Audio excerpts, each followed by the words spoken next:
প্রথমবার আমার আরেক মিস্টেক। কেন কি আমি অক্টোবরকে সেপ্টেম্বর শুনে পুরো ক্লায়েন্টের বাড়ি চলে এসেছি। সে বলছে আজকে না অক্টোবরে, এখন বলছে। আমি নিজেই মিস্টেকটা করেছি, কারণ হোয়াটসঅ্যাপে দেখিনি ওর অক্টোবরই লেখা ছিল। এবার যেহেতু দুদিন মানে আমার সাথে ফোনে ভালোভাবে কথা হয়ে গেছে, এই জন্যই আমি অ্যাকচুয়ালি শুনতে পাইনি।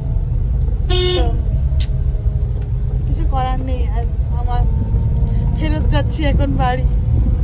সমস্ত ডিটেলসে কথা হয়েছে, রাস্তা সরু, রাস্তাটা খারাপ, গাড়ি ভারী পর্যন্ত যাবে না, ছোট্ট গাড়ি আনতে হবে। কিন্তু অ্যাকচুয়ালি ডেট নিয়েই কোনো কথা নেই।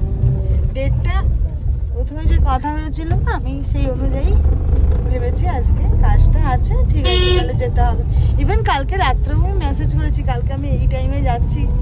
উনিও মিস্টেক করে গেছেন কাল কথাটা শুনতে, উনিও টাইম দিয়েছেন, ঠিক আছে কোনো অসুবিধা নেই, 7টা থেকে 7:30-র মধ্যে আসলেও হবে।